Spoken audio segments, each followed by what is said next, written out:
And welcome to my channel. It is Monday, which means it's True Crime and Makeup Monday. And today we're going to be talking about the Oklahoma City bombing. So, trigger warning, death in general, bombs, graphic crime scene descriptions, so forth and so on. It's going to be a long one, so settle in. The Oklahoma City bombing was a domestic terrorist truck bombing of the Alfred P. Murrah Federal Building in Oklahoma City, Oklahoma, United States. On April 19th, 1995, the second anniversary of the fiery end to the Waco siege. It was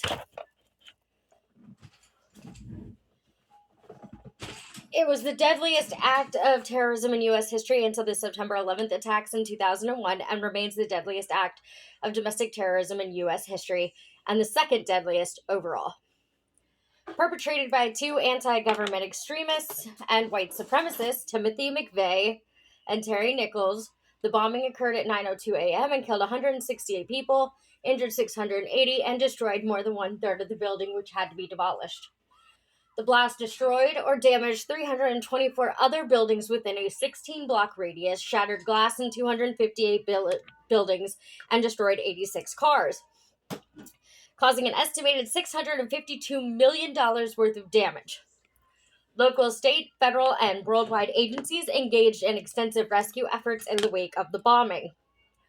The Federal Emergency Management Agency activated 11 of its urban search and rescue task forces, consisting of 665 rescue workers who assisted in rescue and recovery operations.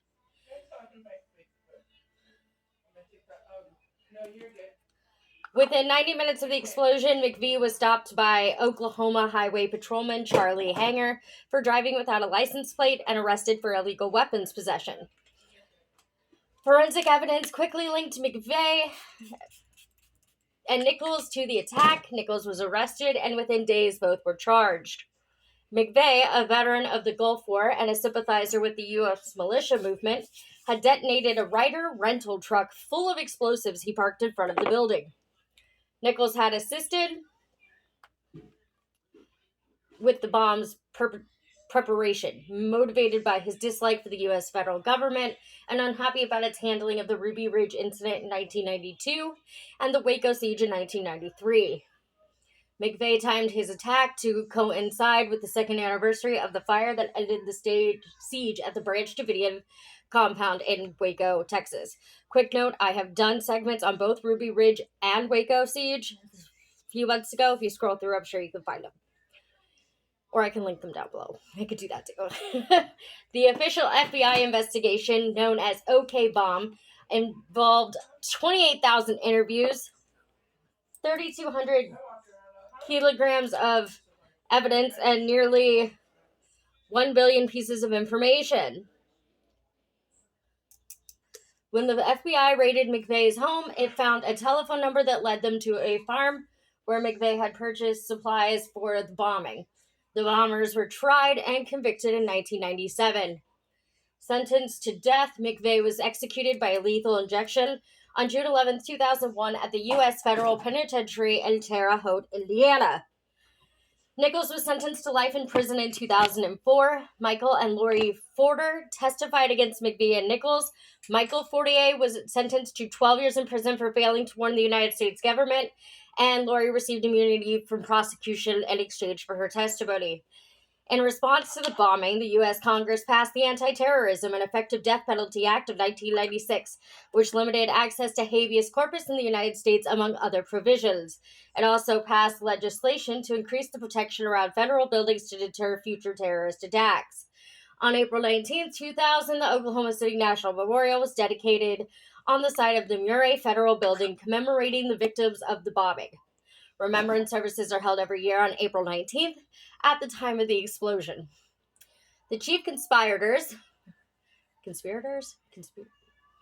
Timothy McVeigh and Terry Nichols met in 1988 at Fort Benning during basic training for the U.S. Army. McVeigh met Michael Fortier as his Army roommate. The three shared interests in survivalism, McVie and Nichols were radicalized by white supremacist and anti-government propaganda. They expressed anger at the federal government handling of the 1992 FBI standoff with Randy Weaver at Ruby Ridge, as well as the Waco siege, a 51-day standoff in 1993 between the FBI and Branch Davidian members that began with a botched Bureau of Alcohol, Tobacco, and Firearms attempted to execute a search warrant. There was a firefight and ultimately a siege of the compound, resulting in the burning and shooting deaths of David Koresh and 75 others. In March of 1993, McVie visited the Waco site during the standoff and again after the siege ended. He later decided to bomb a federal building as a response to the raids and to protest what he believed to be U.S. government efforts to restrict rights of private citizens, in particular those under the Second Amendment. McVie believed that federal agents were acting like soldiers, thus making an attack on a federal building an attack on their command centers. McVie later said, instead of attacking a building, he had contemplated assassinating Attorney General Janet Reno, FBI sniper Lon Hirachi, who had become infamous among extremists because of his participation in the Ruby Ridge and Waco sieges, and others. McVie claimed he sometimes regretted not carrying out an assassination campaign. He initially intended to destroy only a federal building, but he later decided that his message would be more powerful if many people were killed in the bombing. McVie's criterion for attack sites was that the target should house at least two of these three federal law enforcement agencies: the Bureau of Alcohol, Tobacco, and Firearms, ATF, the FBI, or the DEA, the Drug Enforcement Administration. He regarded the presence of additional law enforcement agencies such as the Secret Service, or the U.S. Marshals Service as an added bonus.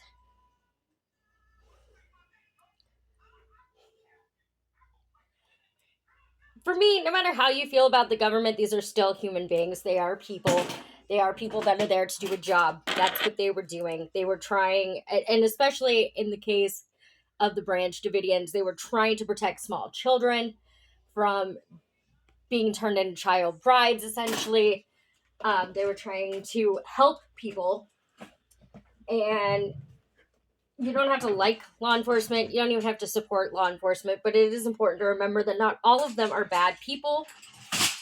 And that some of them, most of them, are trying to do a job. And I don't support all the stuff that's gone on recently with the police. But in this case, they really hadn't done anything wrong. So to just want to just kill all these people, and a lot of innocent people ended up losing their lives too. It was a mess that didn't need to happen.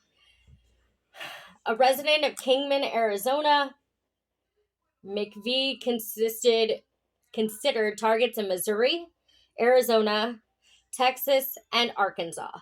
He said in his authorized biography that he wanted to minimize non-government casualties. So he ruled out Simmons Tower, a 40-story building in Little Rock, Arkansas, because a florist shop occupied space on the ground floor. So considerate. Doesn't make it better, bud.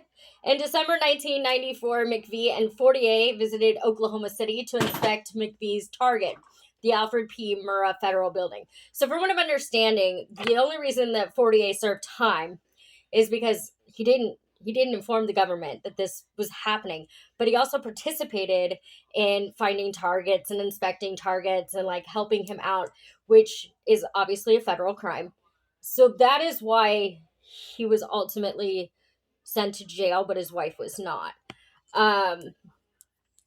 Personally, I think they both should have gone, but that's my theory. Anyway, the nine-story building built in 1977 was named for a federal judge, and housed 14 federal agencies, including the DEA, ATF, Social Security Administration, and recruiting offices for the Army and Marine Corps. McVie chose the Murrah building because he expected its glass front to shatter under the impact of the blast. He also believed that its adjacent large open parking lot across the street might absorb and dissipate some of the force and protect the occupants of nearby non-federal buildings. In addition, McVie believed that the open space around the building would provide better photo opportunities for propaganda purposes. He planned the attack for April 19, 1995, to coincide with not only the second anniversary of the Waco siege, but also the 220th anniversary of the battles of Lexington and Concord during the American Revolution. McVie and Nichols purchased or stole the materials they needed to manufacture the bomb and stored them in rented sheds. In August 1994, McVie obtained 9 binary explosive kind sticks. I'm not sure I'm saying that right. From gun collector Roger E. Moore.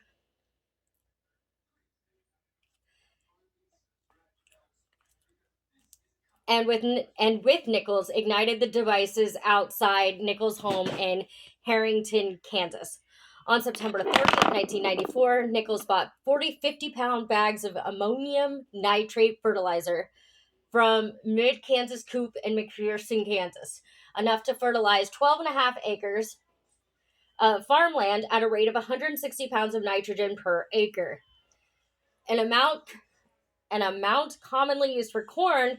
Nichols bought an additional 50-pound bag on October 18, 1994. McVie approached Fortier and asked him to assist with the bombing project, but he refused. So he did not participate in the actual bombing, but he helped him scope out the place, which is but really what he was got for was the fact that he knew it was going to happen, and he didn't inform the U.S. government to give them a chance to get people out or evacuate or to help. And bad job. Bad jam. Bad job. McVie and Nichols robbed Moore in his home of $60,000 worth of guns, gold, silver, and jewels, transporting the property in the victim's van. McVie wrote Moore a letter in which he claimed that the government agents had committed the robbery. Items stolen from Moore were later found in Nichols' home and in a storage shed he had rented. In October 1994, McVie showed Michael and his wife, Lori Fortier, a diagram he had drawn of the bomb he wanted to build. McVie planned to construct a bomb containing more than 5,000 pounds of ammonium nitrate fertilizer mixed with about 1,200 pounds of liquid nitromethane and 350 pounds of Tovex, including the weight of the 1655 U.S. gallon drums in which the explosive mixture was to be packed. The bomb would have a combined weight of about 7,000 pounds. McVie originally intended to use hydrazine rocket fuel, but it proved too expensive. McVie and his accomplices then attempted to purchase a 55 U.S. gallon drums of nitromethane at various NHRA drag racing series events during the season. His first attempt was at the Sears Craftsman Nationals held at Heartland Motorsports Park in Pauline, Kansas. Worldwide Racing Fuels representative Steve Lesor, one of 3 dealers of nitromethane, was at his unit when he noticed a young man in fatigues wanted to purchase nitromethane and hydrazine. Another fuel salesman, Glenn Tipton of VP Racing Fuels, testified on May 1st, 1997 about McVie's attempts to purchase both nitromethane and hydrazine. After the event, Tipton informed Wade Gray of Texas Allied Chemical, a chemical agent for VP Racing Fuels, who informed Tipton of the explosiveness of nitromethane and hydrazine mixture. McVie, using an assumed name, then called Tipton's office. Suspicious of his behavior, Tipton refused to sell McVie the fuel. The next round of the NHRA Championship Tour was the Chief Auto Parts Nationals at the Texas Motorplex in Enos, Texas, where McVie posed as a motorcycle racer and attempted to purchase nitromethane on the pretext that he and some fellow bikers needed it for racing. But there were no nitromethane-powered motorcycles at the meeting, and he did not have an NHRA competitor's license. Lesure again refused to sell McVie the fuel because he was suspicious of McVie's actions and attitudes. But BP Racing Fuels representative Tim Chambers sold McVie 3 barrels. Chambers questioned the purchase of 3 barrels when typically only 1 to 5 gallons would be purchased by a top fuel Harley rider, and the class was not even raced that weekend. McVie rented a storage space in which he stockpiled 7 crates of 18-inch long Tovex sausages, 80 spools of shock tube, and 500 electric blasting caps, which he and Nichols had stolen from a Martin Marietta aggregates quarry in Marion, Kansas.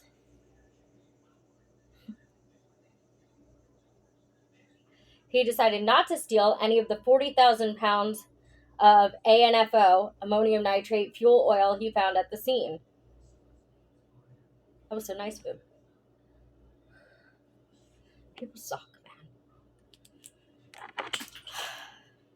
man. As he did not believe it was powerful enough, he did obtain 17 bags of ANFO from another source for use in the bomb. McVie made a prototype bomb that was detonated in the desert to avoid detection. You know the worst thing about criminals? They're smart. They are so smart. Like, I don't know. They're smart because they like know how to get away with things, but at the same time they're stupid because they get caught. Like, it's, I don't know. It's a mess. McVie made later speaking about the military mindset with which he went about the preparations, he said, "You learn how to handle killing in the military. I faced the consequences, but you learn to accept it." End quote. He compared his actions to the atomic bombings of Hiroshima and Nagasaki rather than the attack on Pearl Harbor, reasoning it was necessary to prevent more lives from being lost. On April 14th, 1995, McVie paid for a motel room at the Dreamland Motel in Junction City, Kansas.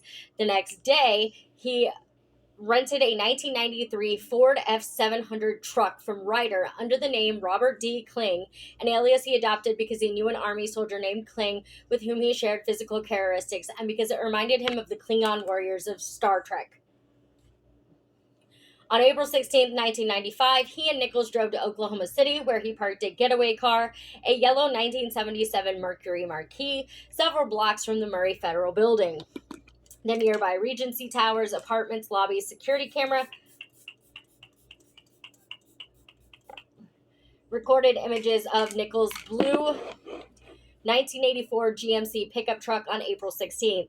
After removing the car's license plate, he left a note covering the vehicle identification number, VIN, plate that read, "Not abandoned, please do not tow, will move by April 23rd, needs battery and cable." Both men then returned to Kansas. April 17th to the 18th of 1995, McVie and Nichols removed the bomb supplies from their storage unit in Harrington, Kansas, where Nichols lived, and loaded them into the Ryder rental truck. They then drove to Gary Leak State Park, where they nailed boards onto the floor of the truck to hold the 13 barrels in place and mixed the chemicals using plastic buckets and a bathroom scale. Seems like a good idea. Each filled barrel weighed nearly 500 pounds. McVie added more explosives to the driver's side of the cargo bay, which he could ignite, killing himself in the process at close range with his Glock 21 pistol in case the primary fuses failed. During McVie's trial, Lori Fortier stated that McVie claimed to have arranged the barrels in order to form a shaped charge. This was achieved by tamping, placing material against explosives opposite of the target,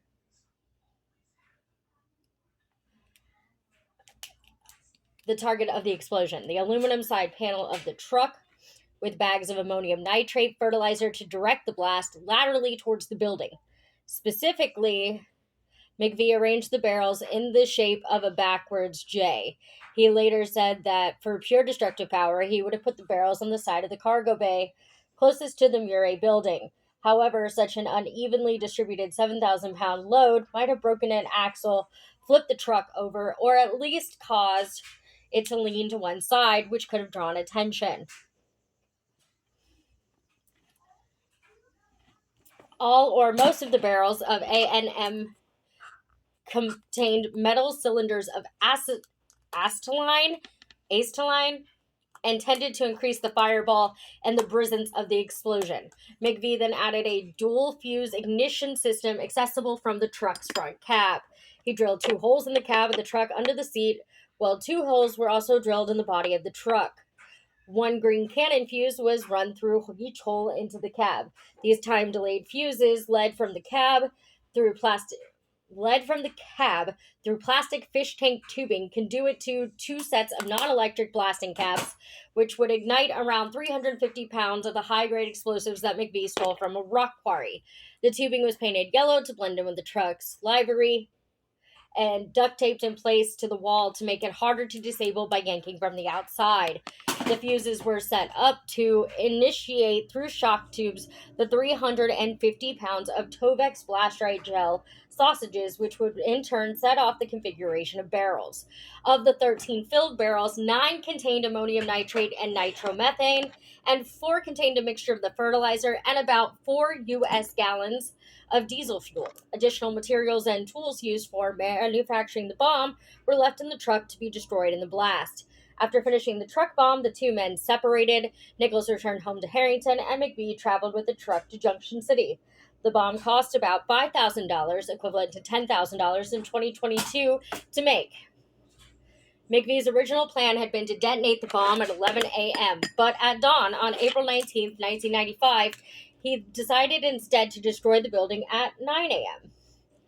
As he drove toward the Murray Federal Building in the Ryder truck, McVie carried with him an envelope containing pages from the Turner Diaries, a fictional account of white supremacists who ignite a revolution by blowing up the FBI headquarters at 9:15 one morning using a truck bomb.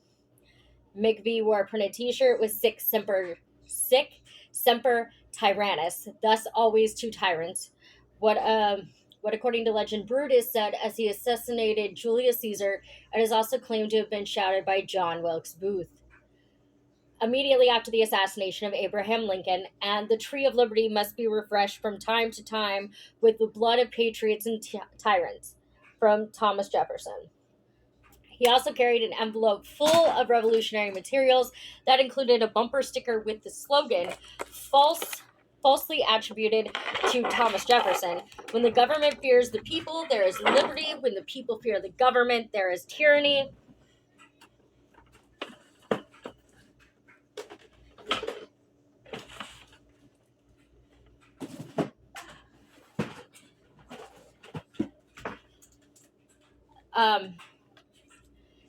Underneath, McVie had written, "Maybe now there will be liberty," with a hand-copied quote by John Locke, asserting that a man has a right to kill anyone or to kill someone who takes away his liberty. McVie entered Oklahoma City at 8:50 a.m. At 8:57 a.m., the Regency Towers apartments lobby security cameras that had recorded Nichols' pickup truck 3 days earlier recorded the Ryder truck heading towards the Murray Federal Building. At the same moment, McVie lit the 5-minute fuse. 3 minutes later, still a block away, he lit the 2-minute fuse. He parked the Ryder truck in a drop-off zone situated under the building's daycare center, exited, and locked the truck. As he headed to his getaway vehicle, he dropped the keys to the truck a few blocks away. 2 a.m., the Ryder truck, containing over 4,800 pounds of ammonium nitrate fertilizer, nitromethane, and diesel fuel mixture, detonated in front of the north side of the 9-story Alfred P. Murray building. 168 people were killed and hundreds more injured. 1/3 of the building was destroyed by the explosion, which created a 30-foot wide, 8-foot deep crater on Northwest 5th Street next to the building. The blast destroyed or damaged 324 buildings within a 4-block radius and shattered glass in 258 nearby buildings. The broken glass alone accounted for 5% of the death total and 69% of the injuries outside the Murray Federal Building. The blast destroyed or burned 86 cars around the site. The destruction of the buildings left several hundred people homeless and shut down a number of offices in downtown Oklahoma City.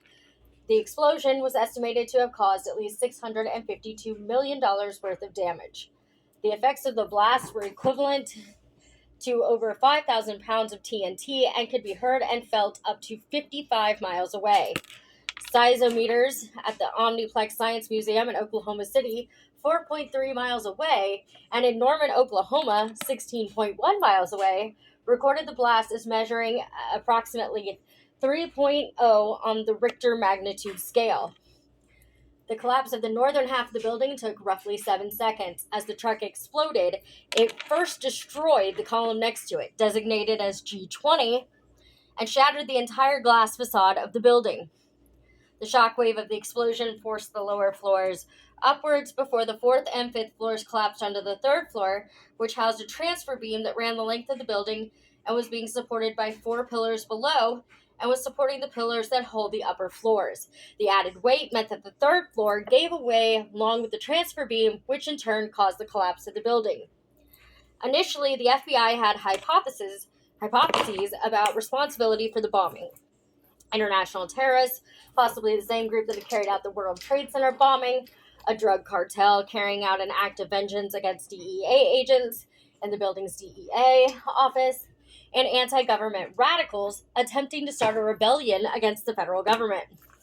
McVie was arrested within 90 minutes of the explosion as he was traveling north on Interstate 35 near Perry and Noble County, Oklahoma. Oklahoma State Trooper Charlie Hager stopped McVie for driving his yellow 1977 Mercury Marquis without a license plate and arrested him for having a concealed weapon. For his home address, McVie falsely claimed he resided at Terry Nichols' brother's James house in Michigan. After booking McVie into jail, Trooper Hager searched his patrol car and found a business card which had been concealed by McVie after being handcuffed. Written on the back of the card, which was from a Wisconsin military surplus store, were the words TNT at $5 a stick, need more. The card was later used as evidence during McVie's trial.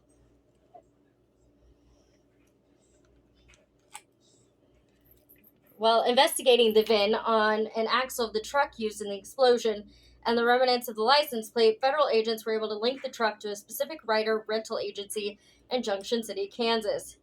Using a sketch created with the assistance of Eldon Elliott, owner of the agency, the agents were able to implicate McVie in the bombing. McVie was also identified by Leah McGowan of the Dreamland Motel, who remembered him parking a large yellow Ryder truck in the lot. McVie had signed in under his real name at the motel, using an address that matched the one on his forged license and the charge sheet at the Perry police station. Before signing his real name at the motel, McVie had used false names in his transactions. However, McGowan noted, people are used to signing their own name. When they go to sign a phony name, they almost always go to write and then look up for a moment as if trying to remember the new name they want to use. That's what McVie did, and when he looked up, I started talking to him, and it threw him. After an April 21st, 1995 court hearing on the gun charges, but before McVie's release, federal agents took him into custody as they continued their investigation into the bombing. Rather than talk to investigators about the bombing, McVie demanded an attorney. Having been tipped off by the arrival of police and helicopters that a bombing suspect was inside, a restless crowd began to gather outside the jail. While McVie's requests for a bulletproof vest or transport by helicopter were denied, authorities did use a helicopter to transport him from Perry to Oklahoma City. Federal agents obtained a warrant to search the house of McVie's father, Bill, after which they broke down the door and wired the house a telephone with listening devices. FBI investigators used the resulting information gained, along with the fake address McVie had been using, to begin their search for the Nichols brothers, Terry and James. On April 21st, 1995, Terry Nichols learned that he was being hunted and turned himself in. Investigators discovered incriminating evidence in his home: ammonium nitrate and blasting caps, the electric drill used to drill out the locks at the quarry, books on bomb making, a copy of Hunter, a 1989 novel by William Luther Pierce, the founder and chairman of the National Alliance, a white nationalist group, and a hand-drawn map of downtown Oklahoma City, on which the Murray Building and the spot where McVie's getaway car was hidden were marked. After a 9-hour interrogation, Terry Nichols was formally held in federal custody until his trial. On April 25th, 1995, James Nichols was also arrested, but he was released after 32 days due to lack of evidence. McVeigh's sister Jennifer was accused of illegally mailing ammunition to McVeigh, but she was granted ammunition or talking is a struggle today. Sorry, guys. But was granted immunity in exchange for testifying against him. A Jordanian American man traveling from his home in Oklahoma City to visit family in Jordan on April 1995, was detained and questioned by the FBI at the airport. Several Arab American groups criticized the FBI for racial profiling and the subsequent media coverage for publicizing the man's name. Attorney General Reno denied claims that the federal government relied on racial profiling. Well, FBI Director... This looks like shit. Luis J. Free told a press conference that the man was never a suspect and was instead treated as a witness to the Oklahoma City bombing who assisted the government's investigation. An estimated 646 people were inside the building when the bomb exploded. By the end of the day, 14 adults and 6 children were confirmed dead and over 100 injured. The toll eventually reached 168 confirmed dead and included an unmatched left leg that could have belonged to an unidentified 169th victim. Most of the deaths resulted from the collapse of the building rather than the bomb blast itself. Those killed included 163 who were in the Alfred P. Mura building, 1 person in the Athenian building, 1 woman in a parking lot across the street, a man and woman in the Oklahoma City Water Resources building, and a rescue worker struck on the head by debris. The victims ranged in age from 3 months to 73 years and included 3 pregnant women. I know I did it there. Of the dead, 108 worked for the federal government, 5 Drug Enforcement Administration, 6 Secret Service, Department of Housing and Urban Development. Department of Housing and Urban Development was 35, Department of Agriculture 7, Customs Office 2, Department of Transportation and Federal Highway Administration 11, General Services Administration 2, and the Social Security Administration was 40. 8 of the federal government victims were federal law enforcement agents. Of those law enforcement agents, 4 were members of the U.S. Secret Service, 2 were members of the U.S. Customs Service, 1 was a member of the U.S. Drug Enforcement Administration, and 1 was a member of the U.S. Department of Housing and Urban Development. 6 of the victims were U.S. military personnel, 2 were members of the U.S. Marine Corps. The victims also included 19 children, of whom 15 were in the America's Kids Daycare Center. The bodies of the 168 victims were identified at a temporary morgue set up at the scene. A team of 24 identified the victims using full-body x-rays, dental examinations, fingerprinting, blood tests, and DNA testing. More than 680 people were injured. This is going to make me mad.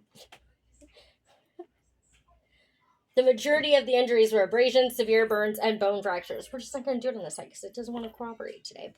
McVeigh later acknowledged the casualties, saying, "I didn't define the rules of engagement in this conflict. The rules, if not written down, are defined by the aggressor. It was brutal. No holds barred. Women and kids are dead. Women and kids were killed at Waco and Ruby Ridge. You put back in the government's faces exactly what they're giving out." He later stated, quote, "I wanted the government to hurt like the people at Waco and Ruby Ridge did."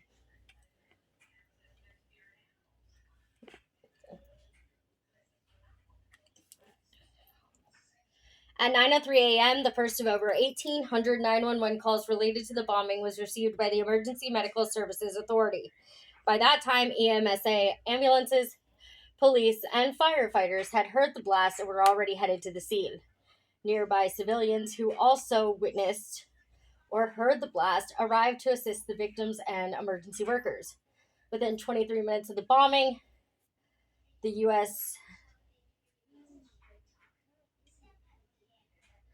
State Emergency Operations Center was set up, consisting of representatives from the state departments of public safety, human services, military, health, and education.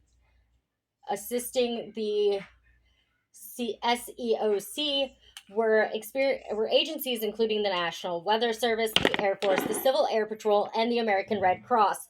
Immediate assistance also came from 465 members of the Oklahoma National Guard, who arrived within the hour to provide security, and from members of the Department of Civil Emergency Management. Terrence Yiki and Jim Ramsey from the Oklahoma City Police Department were among the first officers to arrive at the site.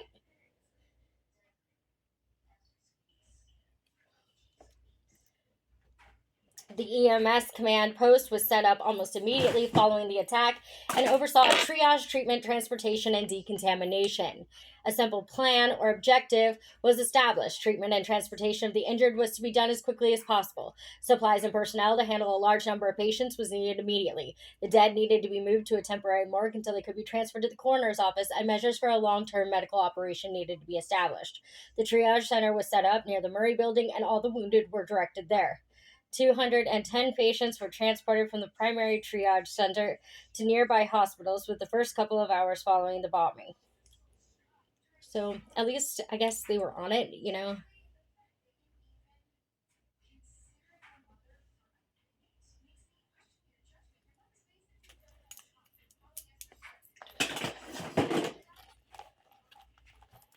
210 patients were transported from the primary triage center to nearby hospitals within the first couple hours following the bombing.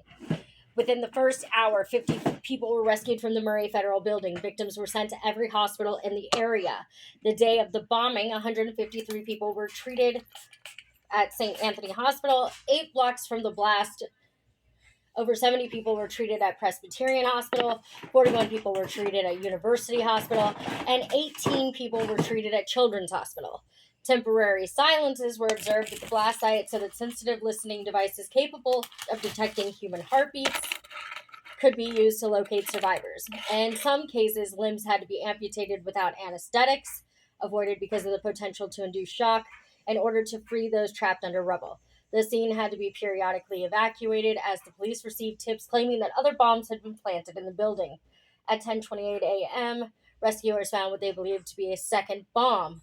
Some rescue workers refused to leave until police ordered the mandatory evacuation of a 4-block area around the site. The device was determined to be a 3-foot-long TOW missile used in the training of federal agents and bomb-sniffing dogs. Although actually inert, it had been marked live in order to mislead arms traffickers in a planned law enforcement sting. On examination, the missile was determined to be inert, and relief efforts resumed 45 minutes later. The last survivor, a 15-year-old girl found under the base of the collapsed building, was rescued at around 7 p.m. In the days following the blast, over 1,200 people participated in relief and rescue operations. The Federal Emergency Management Agency, FEMA, activated 11 of its urban search and rescue task forces, bringing in 665 rescue workers. 1 nurse was killed in the rescue attempt after she was hit on the head by debris, and 26 other rescuers were hospitalized because of various injuries. 24 canine units and out-of-state dogs were brought in to search for survivors and bodies in the building debris. In an effort to recover additional bodies, 100 to 350 short tons of rubble were removed from the site each day from April 24th to April 29th. Rescue and recovery efforts were concluded at 12:05 a.m. on May 5th, by which time the bodies of all but 3 of the victims had been recovered. For safety reasons, the building was initially stated to be demolished shortly afterward. McVeigh's attorney, Stephen Jones, filed a motion to delay the demolition until the defense team could examine the site in preparation for the trial. At 7:02 a.m. on May 23rd, more than a month after the bombing, the Murray Federal Building was demolished. The EMS Command Center remained active and was staffed 24 hours a day until the demolition. The final 3 bodies to be recovered were those of 2 credit union employees and a customer. For several days after the building's demolition, trucks hauled away 800 short tons of debris a day from the site. Some of the debris were used as evidence in the conspirators' trials, incorporated into memorials, donated to local schools, or sold to raise funds for relief efforts. The national humanitarian response was immediate and in some cases even overwhelming. Large number of items such as wheelbarrows, bottled water, helmet lights, knee pads, rain gear, and even football helmets were donated. The sheer quantity of such donations caused logistical and inventory control problems until drop off centers were set up to accept and sort the goods. The Oklahoma Restaurant Association, which was holding a trade show in the city, assisted rescue workers by providing 15,000 to 20,000 meals over 10 days. The Salvation Army served over 100,000 meals and provided over 100,000 ponchos, gloves, hard hats, and knee pads to rescue workers. Local residents and those from further afield responded to the request for blood donations. Of the over 9,000 units of blood donated, 131 were used, and the rest was stored in blood banks. At 9:45 a.m., Governor Frank Keating declared a state of emergency and ordered all non-essential workers in the Oklahoma area to be released from their duties for safety. President Bill Clinton learned about the bombing at around 9:30 a.m. while he was meeting with Turkish Prime Minister Tansu Çiller at the White House. Before addressing the nation, President Clinton considered grounding all planes in the Oklahoma City area to prevent the bombers from escaping by air, but ultimately decided against it. At 4 p.m., President Clinton declared a federal emergency in Oklahoma City and spoke to the nation. Quote, the bombing in Oklahoma City was an attack on innocent children and defenseless citizens. It was an act of cowardice and it was evil. The United States will not tolerate it, and I will not allow the people of this country to be intimidated by evil cowards. End quote. He ordered that flags for all federal buildings be flown at half staff for 30 days in remembrance of the victims. 4 days later, on April 23, 1995, Clinton spoke from Oklahoma City. No major federal financial assistance was made available to the survivors of the Oklahoma City building, but the Murray Fund set up in the wake of the bombing attracted over $300,000 in federal grants. Over $40 million was donated to the city to aid disaster relief and to compensate the victims. Funds were initially distributed to families who needed it to get back on their feet, and the rest was held in trust for longer-term medical and psychological needs. By 2005, $18 million of the donations remained, some of which earmarked to provide a college education for each of the 219 children who lost one or both parents in the bombing. A committee chaired by Daniel Kurtenbach of Goodwill Industries provided a financial assistance to the survivors. In the wake of the bombing, the national media focused on the fact that 19 of the victims had been babies and children, many in the daycare center. At the time of the bombing, there were 100 daycare centers in the United States and 7,900 federal buildings. McVeigh later stated that he was unaware of the daycare center when choosing the building as a target, and if he had known, it might have given me pause to switch targets. That's a large amount of collateral damage. The FBI stated that McVeigh scouted the interior of the building in December 1994 and likely knew of the daycare center before the bombing. In April 2010, Joseph Hartzler, the prosecutor at McVeigh's trial, questioned how McVeigh could have decided to pass over a prior target building because of a florist shop, but at the Murray building, not. Notice that there's a child care center there, that there was a credit union there, and a social security office. Schools across the country were dismissed early and ordered closed. A photograph of firefighter Chris Fields emerging from the rubble with infant Bailey Almon, who later died in a nearby hospital, was reprinted worldwide and became a symbol of the attack. The photo, taken by bank employee Charles H. Porter, won the 1996 Pulitzer Prize for spot news photography and appeared on newspapers and magazines for months following the attack. Erin Almon Koch, mother of Bailey Almon, said of the photo, "It was very hard to go to stores because they are in the checkout aisle. It was always there. It was devastating. Everybody had seen my daughter dead, and that's all she became to them. She was a symbol. She was the girl in the fireman's arms. But she was a real person that got left behind." The images and media reports of children dying terrorized many children who are demonstrated by later research showed symptoms of post-traumatic stress disorder. Children became a primary focus of concern in the mental health response to the bombing, and many bomb-related services were delivered to the community, young and old alike. These services were delivered to public schools of Oklahoma and reached approximately 40,000 students.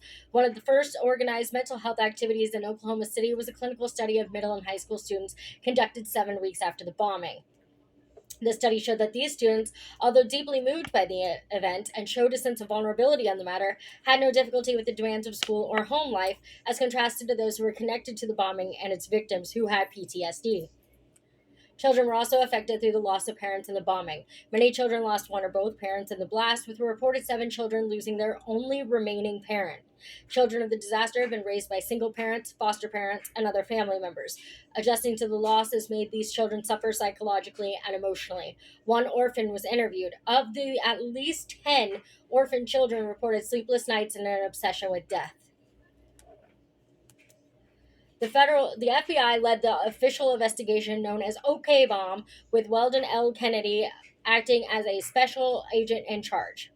Kennedy oversaw 900 federal, state, and local law enforcement personnel, including 300 FBI agents, 200 officers from the Oklahoma City Police Department, 125 members of the Oklahoma National Guard, and 55 officers from the Oklahoma Department of Public Safety. The investigation led to the separate trials and convictions of McVie, Nichols, and Fortier. McVie was represented by a can't speak English. The prosecution called 137 witnesses, including Michael Fortier and his wife Lori and McVie's sister Jennifer McVie, all of whom testified to confirm McVie's hatred of the government and his desire to take malicious action against it. Both Fortiers testified that McVie had told them of his plans to bomb the Alfred P. Murray Federal Building. Michael Fortier revealed that McVie had chosen the date, and Lori Fortier testified that she had created the false identification card McVie used to rent the Ryder truck. McVie argued that imminent does not mean immediate. If a comet is hurtling toward the Earth and it's out past the orbit of Pluto, it's not an immediate threat to Earth, but it is an imminent threat. Despite McVie's wishes, Jones attempted to discredit the prosecution's case in an attempt to instill reasonable doubt. Jones also believed that McVie was part of a larger conspiracy and sought to present him as the designated patsy, but McVie disagreed with Jones, arguing that rationale for his defense. The jury deliberated for 23 hours. On June 2nd, 1997, McVie was found guilty on 11 counts of murder and conspiracy. Although the defense argued for a reduced sentence of life imprisonment, McVie was sentenced to death. In May 2001, the Justice Department announced that the FBI had mistakenly failed to provide over 3,000 documents to McVie's defense counsel. The Justice Department also announced that the execution would be postponed for 1 month for the defense to review the documents. On June 6th, federal judge Richard Paul Mashtis ruled the documents would not prove McVie innocent and ordered the execution to proceed. McVie invited conductor David Woodward to perform pre-requiem mass music on the eve of his execution. While reproachful of McVie's capital wrongdoing, Woodward consented. After President George W. Bush approved the execution, McVie was a federal inmate, and federal law dictates that the president must approve the execution of federal prisoners. He was executed by lethal injection at the Federal Correctional Complex, Terre Haute and I should know how to say this. It's right next door. Terre Haute in Terre Haute, Indiana, on June 11, 2001. The execution was transmitted on closed-circuit television so that the relatives of the victims could witness his death. McVie's execution was the first federal execution in 38 years. Nichols stood trial twice. He was first tried by the federal government in 1997 and found guilty of conspiring to build a weapon of mass destruction and of 8 counts of involuntary manslaughter of federal officers. After he was sentenced on June 4th, 1998, to life without parole, the state of Oklahoma in 2000 sought a death penalty conviction on 161 counts of first-degree murder, 160 non-federal agent victims, and 1 fetus. On May 26, 2004, the jury found him guilty on all charges, but deadlocked on the issue of sentencing him to death. Presiding Judge Stephen W. Taylor then determined the sentence of 161 consecutive life terms without the possibility of parole. Dude's never getting out. Ever. In March 2005, FBI investigators, acting on a tip from Gregory Scarpa Jr., searched a buried crawl space in Nichols' former house and found additional explosives missed in the preliminary search after Michael was arrested. Michael and Lori Fortier were considered accomplices for their foreknowledge of the planning of the bombing. In addition to Michael Fortier's assisting McVie in scouting the federal building, Lori Fortier had helped McVie laminate the fake driver's license that was later used to rent the Ryder truck. Michael Fortier agreed to testify against McVie and Nichols in exchange for a reduced sentence and immunity for his wife. He was sentenced on May 27, 1998 to 12 years in prison and fined $75,000 for failing to warn authorities about the attack. On January 20th, 2006, Fortier was released from prison, transferred into the Witness Protection Program, and given a new identity. Within 48 hours of the attack, and with the assistance of the General Services Administration, the targeted federal officers were able to resume operations in other parts of the city. In the wake of the bombing, the U.S. government enacted several pieces of legislation, including the Anti-Terrorism and Effective Death Penalty Act of 1996. In the decade following the bomb, there was a criticism of Oklahoma public schools for not requiring the bombing to be covered in the curriculum of mandatory Oklahoma history classes. Oklahoma history is a one-semester course required by state law for graduation from high school. However, the bombing was only covered from 1 to 2 pages at most in textbooks. On April 6, 2010, House Bill 2750 was signed by Governor Brad Henry, requiring the bombing to be entered into the school curriculum for Oklahoma, U.S., and world history classes. Although the events of April 19, 1995 may be etched in our minds and in the minds of Oklahomans who remember that day, we have a generation of Oklahomans that has little to no memory of the events of that day. We owe it to the victims, the survivors, and all of the people touched by the tragic event to remember April 19, 1995, and understand what it meant and still means to this state and its nation. A variety of conspiracy theories have been proposed about the events surrounding the bombing. Some theories allege that individuals in the government, including President Bill Clinton, knew of the impending bombing and intentionally failed to act. Other theories focus on initial reports by local news stations of multiple other unexploded bombs within the building itself as evidence of remnants of a controlled demolition. Following the attack, search and rescue operations at the site were delayed until the area had been declared safe by the Oklahoma City Bomb Squad and federal authorities. Additional theories claim the bombing was carried out by the government in order to frame the militia movement or to provide the impetus for new anti-terrorism legislation while using McVeigh as a scapegoat. Other conspiracy theories claim that foreign agents, particularly Islamic terrorists, but also the Japanese government or German neo-Nazis, were involved in the bombing. Experts have disputed the theories, and government investigations have been opened at various times to look into these theories. Several agencies, including the FHA and the City of Oklahoma City, have evaluated the emergency response actions to the bombing and have proposed plans for a better response in addition to addressing issues that hindered a smooth rescue effort. After the September 11 attacks in 2001, with consideration of other events, including the Oklahoma City bombing, the FHA proposed that major metropolitan areas create evacuation routes for civilians. These highlighted routes would allow paths for emergency crews and government agencies to enter disaster areas more quickly. By helping civilians get out and rescue workers get in, casualties would hopefully be decreased. There was a memorial set up in Oklahoma City, but an official memorial planning committee was not set up until 1996, when the Murray Federal Building Memorial Task Force, composed of 350 members, was set up to formulate plans for a memorial to commemorate the victims. On July 1st, 1997, the winning design was chosen unanimously by a 15-member panel from 624 submissions. The memorial was designed at a cost of $29 million, which was raised by public and private funds. The National Memorial is part of the National Park System as an affiliated area and was designed by Oklahoma City architects Hans and Tori Butzer and Sven Berg. It was dedicated by President Clinton on April 19, 2000, exactly 5 years after the bombing. Within the first year, it had 700,000 visitors. That's the sad story of the Oklahoma City bombing. And it is sad. A lot of people lost their lives in it. He deserved to die in prison, and the other guy deserves to die in prison. It's just, yeah, it was very sad. Be here next week. We are moving into the 2000s now, so we're getting up there, and we will be covering the 2009 Fort Hood shooting and Mark Godot. These are two different things. I decided to kind of like just do two for like every year or every decade. So we're getting to the end of our serial killers of the decades, but please be here next week for the 2009 Fort Hood shooting. As always, please don't do anything I wouldn't do. Make good choices and be cautiously kind to others. Have a wonderful day, and I'll see y'all next week. Bye!